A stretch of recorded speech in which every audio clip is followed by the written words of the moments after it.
It's the Kyle Hyman Show on Redeemer Radio. This is Kyle Hyman. I am here with James Baxter from Those Catholic Men, thosecatholicmen.com. Thanks for being here, James. Kyle, thanks for having me. We've talked in the past about Those Catholic Men, Exodus 90. You talked a little bit about how that all came out of this time when you were in the seminary, right? Correct, yeah. And Father Brian Dorr being an influence and kind of challenging you to buckle down. No longer in the seminary. That's correct. Spoiler alert here. Spoiler. Discerned out 3 years ago, yeah. And you're actually engaged to be married? In 8 days. 8 days, congratulations. Day 2 of the novena. Day 2, all right. So the process of, I guess the harshest way you could word it would be like a seminary dropout, but it's really a process of discernment. And I think the fact that there is a negative connotation to that, maybe in some people's minds, hopefully not in others, I don't think anything of it. I think you go to seminary to discern in the same way that you date a person to discern if this is somebody that you're called to be married. There should be no shame in breaking up and saying, this isn't going to work out. In the same way, there shouldn't be any shame in saying, seminary isn't for me. I'm not called to be a priest. Do you think that there is some shame in that, or some maybe false notions of what it means to be a seminarian and what it means to discern out of the seminary?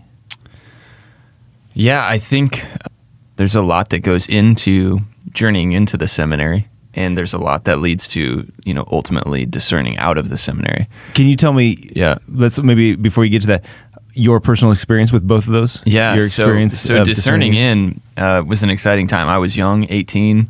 I was on my way to the Kelly School of Business at Indiana.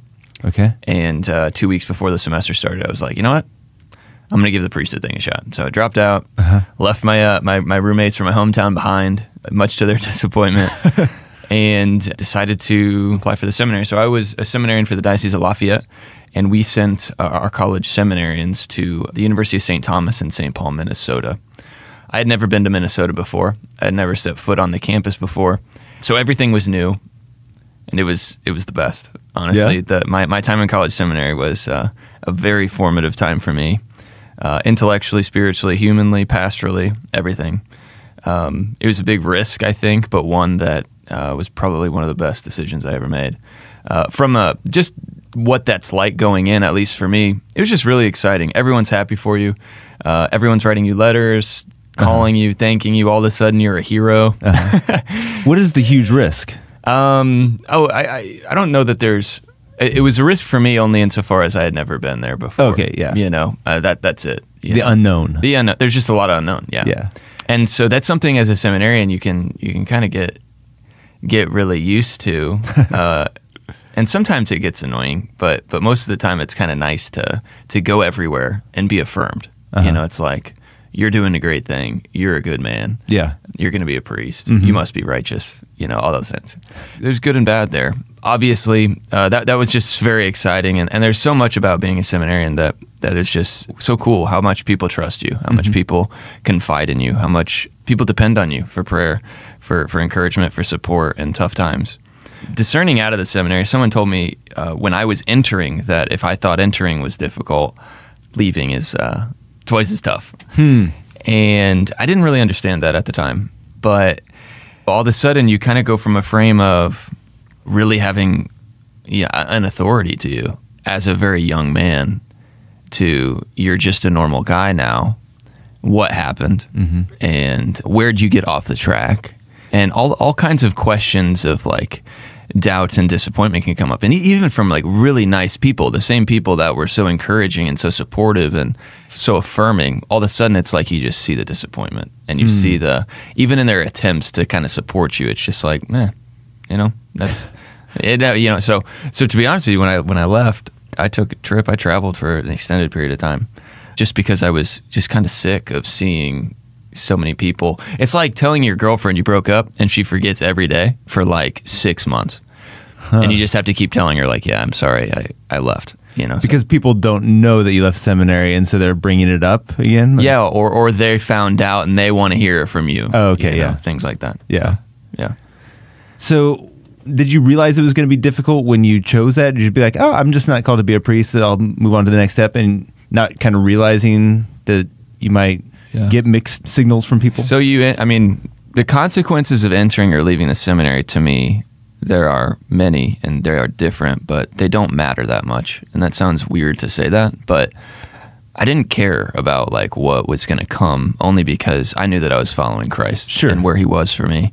I knew that to stay, and to kind of white knuckle the priesthood, which is what I had been doing for a little while, it wasn't good for me. It wasn't helping me to encounter Christ. I was not joyful.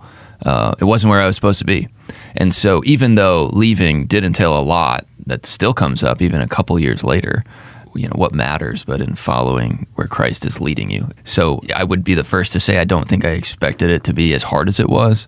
But at the same time, just like there's with any difficulty, people step up and relationships come back. And I had friends from high school that I hadn't talked to my whole time in seminary, like 6 years, that all of a sudden they were like right there for me again, and some of them weren't Catholic at all.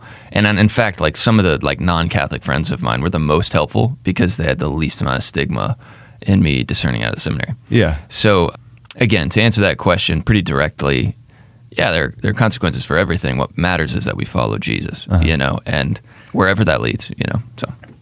We're talking with James Baxter from Those Catholic Men about the process of discernment, and we're not really getting into the details of discernment in this exchange, at least. I would love to dig into that a little bit deeper about some of the things that you did to help you discern. But more, I want to focus on how we as a church can be supportive of those that are in discernment. And I think, first of all, it starts with, specifically with the priesthood, but also religious life, is realizing that the seminary, or in other religious life, apostolancy or whatever, is a time of discernment. To realize that somebody going to the seminary is not a guarantee that they're going to be a priest. It is a time of discernment. How else do we maybe reprogram or retrain ourselves and others to be respectful and supportive of whatever discernment a young man or a young woman might make in those situations? Yes, so these stats were true, at least when I was in entering the seminary. They said that about 10% of us that showed up the first day of college seminary would be ordained priests. 10%. And that seems really low. Really low, but if you're entering right out of high school at the age of 18, that was the stat I was given. And then I was told when we entered major seminary, those that entered had a 6-year process instead of an 8-year process, and a couple years more maturity. 30% of the guys would be ordained priests. So I didn't really care about those numbers. I was like, I'm going to be one of the 10%, or I'm going to be one of the 30%, or whatever it was. But I think that's just important to keep in mind. One of the helpful things, I think, is just recognizing that the priesthood is so important. I mean, it is everything to the sacramental economy of the church. I mean, without priests, we don't have the ability to receive the Lord, body, blood, soul, and divinity. We don't have our sins forgiven us. In no way is this sort of a degradation of the sacred ministry of the priesthood. But I think what's also important is just to accept that where Christ calls you is where you're supposed to be.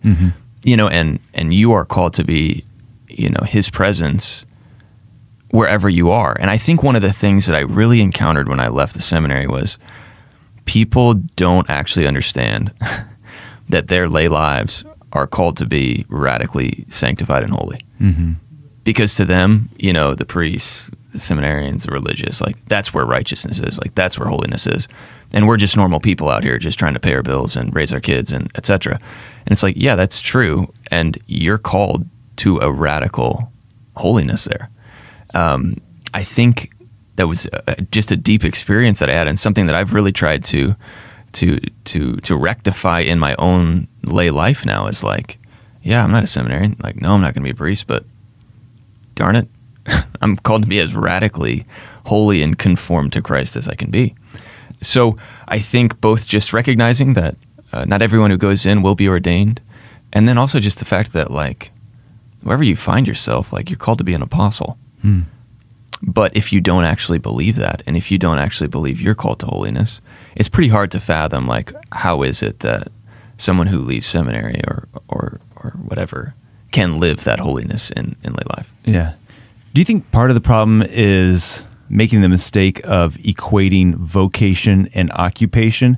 And so in the case of an occupation, say you're going to become an engineer, they might have a weed out course, right? And they're trying to kind of find who is able to do this job. And by failing out or by dropping out of that, you're somehow admitting defeat. Whereas with vocation, there's no intention of like, we're trying to trick you so that we only get the best of the best. We're just trying to find who's really called to this. It doesn't matter how smart you are or how much you struggle in class.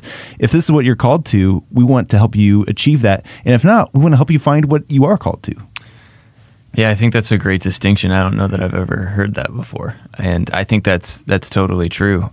One of the things that I was always told in the seminary was that Christ does not call the qualified, he qualifies the called. And which is to say, like when someone leaves the seminary in good standing with the church and obviously doing the things they need to do well on their way out, I mean, it doesn't mean they just quit. Right.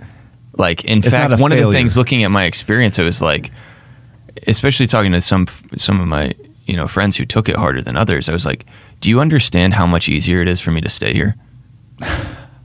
And just be a priest. Like, do you have any concept for how much simpler that is for me? And they would always have the same look of like, oh yeah, I guess you're right. Because now it's like I'm 24, out of the seminary, never paid a bill in my life. I have a philosophy degree. I don't want to teach philosophy. I don't want to be a theology teacher. Like, what do I do with that? And I just go back to the question, like, do you have any idea how simple it is for me to just stay here? But I'm not called to do that. Like, I'm called to follow Christ where he calls me.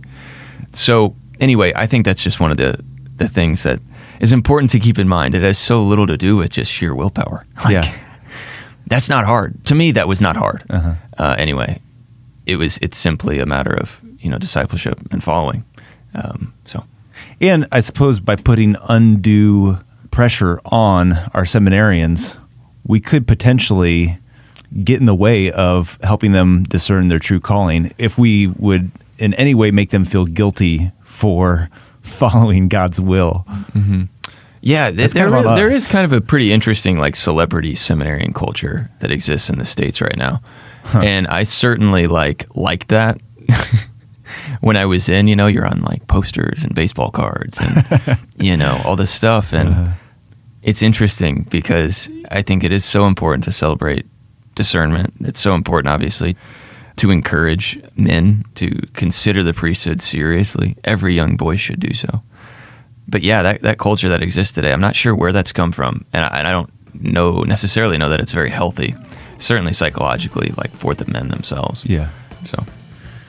All right. Well, encourage people to pray for our seminarians. They need our support. Go ahead. Still send them cookies, cards. Tell them that love those cards from the kids, But also support those that have left the seminary and are discerning their call in life. And hopefully, those that are called to marriage, they meet a lovely lady like you have. And congratulations. Thank you in advance. Yeah. And thanks for joining us today. And people that want to learn more, check out thosecatholicmen.com. Anything exciting you have right now going on? Lots is brewing with Exodus these days, Exodus 90. Exodus 90. That's where we're pretty focused. All right, well, check out thosecatholicmen.com for information on that and articles and things like that. Thanks, James. Hey, thanks, Kyle.